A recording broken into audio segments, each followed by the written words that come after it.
अभी बहुत सारे ब्राह्मणवादी जो है सर्वेयर, वो सर्वे कर रहे थे मध्य प्रदेश में। तो आपको पता है कि जो मैच्योर आदमी है ना, वो सोच समझ के बात बोलता है। लेकिन जब वो कैमरे के सामने नहीं होता है, तो वो अपने मन की बात जो है, अपनी इच्छा ज़रूर व्यक्त करता है। और जो बच्चे होते हैं, वो बात जो सुन लेते हैं, वो बात वो करते हैं। उनको नहीं पता है कि क्या चीज़ है, लेकिन वो बात जो अपने बड़ों से सुनते हैं, वो बात कहते हैं। तो एक ब्राह्मणवादी जो सर्वेयर है और वो सर्वे कर रहा था, तो वो जब बड़ों से पूछ रहा था किसको आप वोट देंगे, तो वो इधर-उधर की बात कर रहे थे, लेकिन बच्चे बोल रहे थे कि हम हाथी को वोट देंगे। अब हाथी को बच्चों को कहाँ से पता चला कि उनको हाथी को वोट देना चाहिए? इसका मतलब है कि बच्चे जो है, जो घर में बात हो रही है, जो एरिया में बात हो रही है, उसकी समझ उनको है कि लोग किसकी तरफ वोट देने की बात कर रहे हैं। तो एक तो बात ये है, हालाँकि अब चूँकि वो मनुवादी पत्रकार था, वो मनुवादी सर्वेयर था, तो वो ये नहीं बताएगा कि बहुजन समाज पार्टी की लहर चल रही है। क्यों?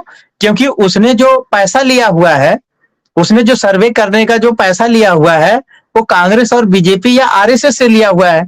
तो वो कभी भी ये बात आपके सामने नहीं लाएगा कि ऐसा जो है जनता के बीच में बात चल रही है। वो हमेशा बहुजन समाज पार्टी को इग्नोर करने की कोशिश करता है। दूसरी बात, उसके पास कारण भी है कि बहुजन समाज पार्टी कभी भी इस तरह के जो बिकाऊ पत्रकार हैं, सर्वेयर हैं, उनके ऊपर कोई पैसा खर्च नहीं करती है।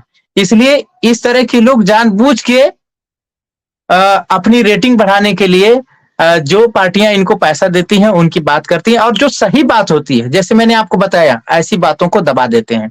तो एक तो कारण ये है कि जो धरातल पे जो है बहुजन समाज पार्टी की बात चल रही है, लोगों के बीच में उसकी चर्चा है, बहुजन समाज पार्टी के कैंडिडेटों की चर्चा है। इसलिए जो है आपको बड़े पैमाने पे ये आप कह सकते हैं कि बहुजन समाज पार्टी 50 से ज्यादा सीटें जीतेंगी, और त्रिकोणीय 70 से ज्यादा सीटों पे त्रिकोणीय मुकाबला है। और जब भी त्रिकोणीय मुकाबला होगा, तो बहुजन समाज पार्टी उन मुकाबलों में निर्णायक भूमिका निभाएगी। बहुजन समाज पार्टी की ज्यादा संभावना है कि वो त्रिकोणीय मुकाबले जीते। दूसरा, मैं आपको एविडेंस दे रहा हूं जी। कि आप जानते हैं कि आप देख रहे हैं कि बहुजन समाज पार्टी में अन्य पार्टियों के जो कार्यकर्ता लेवल के थे, जिन्होंने मेहनत करके उधर वादा हासिल किया था पार्टियों में, और जिनका एक अच्छा खासा धरातल पे प्रभाव है, वो लोग भी बहुजन समाज पार्टी की नीतियों से प्रभावित होके, माननीय बहन जी के लीडरशिप से प्रभावित होके, अब उन्होंने बहुजन समाज पार्टी ज्वाइन की है। और बहुत बड़ा जनाधार आपको बहुजन समाज पार्टी का आज के डेट में मध्य प्रदेश में है। तीसरा, मैं आपको कारण बता रहा हूं कि बहुजन समाज पार्टी में जो बहन जी के प्रति लोगों की एक दीवानगी है, और लोगों की नाराजगी भी रहती है कि बहन जी चुनाव के बीच में उनके बीच में नहीं आती हैं।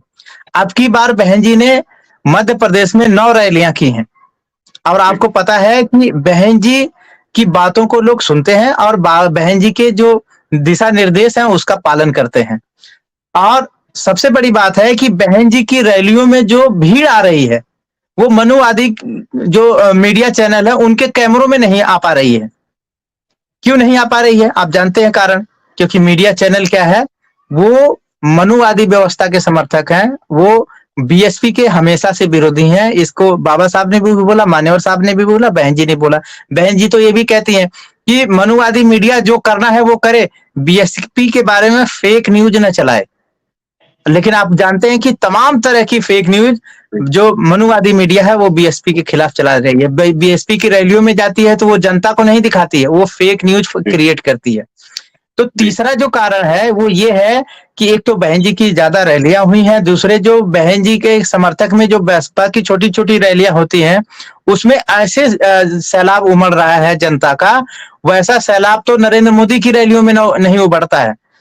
तो ये कहीं न कहीं ये बात दिखा रहा है कि जनता का जो विश्वास है वो बहुजन समाज पार्टी में है। बहुजन समाज पार्टी ने जो संघर्ष किया जनता के मुद्दों पे, उसके कारण बहुजन समाज पार्टी का जनाधार जनता के बीच में बढ़ा है। इसके कारण लोग बहुजन समाज पार्टी को ज्वाइन कर रहे हैं। बड़े-बड़े लोग, बड़े-बड़े नेता जो स्थानीय हैं, जो जनता से जुड़े रहते हैं, वो लोग भी बहुजन समाज पार्टी के साथ आ रहे हैं। तो ये कारण है जिसके आधार पे आप कह सकते हैं कि बहुजन समाज पार्टी आपकी इस इलेक्शन में सरकार बनाने की भूमिका में रहेगी। जी। जी। कितना फ़र्क पड़ेगा जो गोंडवाना वगैरह जैसी पार्टियों से गठबंधन हुआ है तो मध्य प्रदेश के चुनाव के अंदर? बिल्कुल देखिए खास करके आदिवासी जो इलाकों में एक पहचान की संगठ थी, जिसको गोंडवाना गणतंत्र पार्टी ने पहचान देने की कोशिश की है। जी। दूसरा क्या है कि इन इलाकों में कांग्रेस और बीजेपी पैसे के दम पे क्या है चुनाव लड़ती है। आज भी लड़ेगी, ऐसा नहीं है कि वो अपनी नीति और नियत में उनका परिवर्तन हो गया है। जी। आज भी लड़ेगी, लेकिन जो गोंडवाना गणतंत्र पार्टी के कारण जो है, जो आदिवासी इलाकों में लोगों का स्वाभिमान, सम्मान और यूनिटी जो बढ़ी है, और जो बहुजन समाज पार्टी के साथ उसका समझौता हुआ है, उसका दोनों पार्टियों को क्या है, परस्पर सहयोग है, परस्पर इनको फायदा मिलेगा।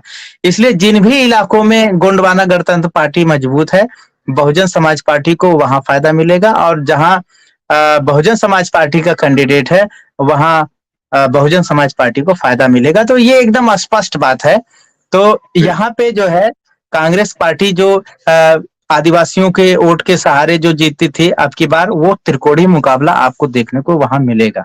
इसलिए मैं कह रहा हूं कि 70 सीटें हैं जहां पे त्रिकोणीय मुकाबला दिख रहा है कि बसपा के गठबंधन का और कांग्रेस बीजेपी का।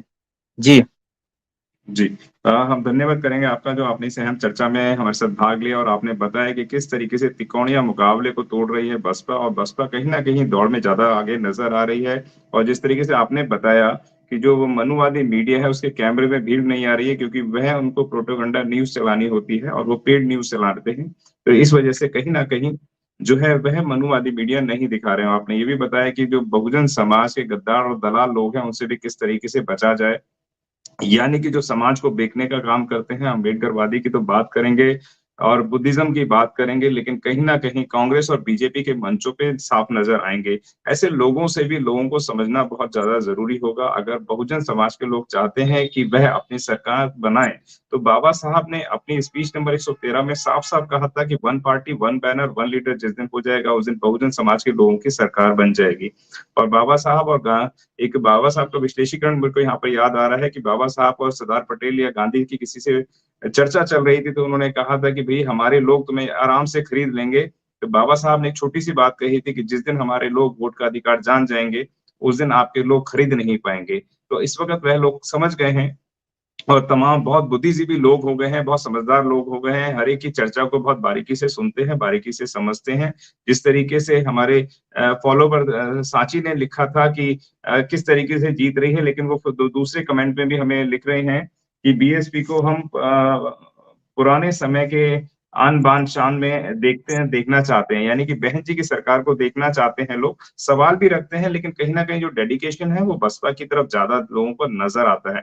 क्योंकि इस देश के अंदर अगर कोई सम्मान की बात कर सकता है और स्वाभिमान की बात कर सकता है या जो बहुजनों को सम्मान दिलाने की बात कर सकता है, तो वो सिर्फ़ बसपा ही है। बसपा ने जिस तरीके से काम करा है उत्तर प्रदेश के अंदर, वो किसी से छुपा नहीं है। जिस तरीके से बहन जी ने डिग्री कॉलेज बनाए, जिले बनवाए, हज़ारों आवास विकास बल्कि हज़ारों लाखों आवास विकास योजनाएँ दी, शिक्षाएँ दी, नौकरियाँ दी और स्कूल कॉलेज नोएडा के अंदर जो है वो देखते ही बनते हैं पूरे के पूरे।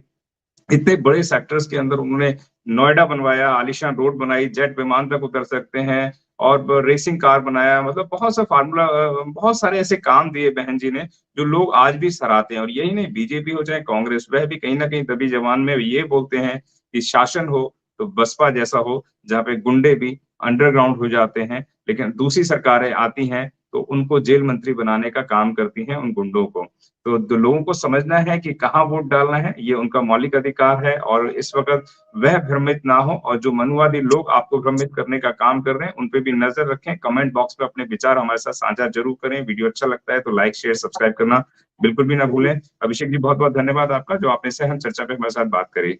अगर आपने अभी तक हमारा चैनल सब्सक्राइब नहीं किया है तो सब्सक्राइब करें और घंटी का बटन बिल्कुल भी दबाना ना भूलें ताकि सभी लेटेस्ट खबरें पहुंच सकें आप पे सबसे पहले।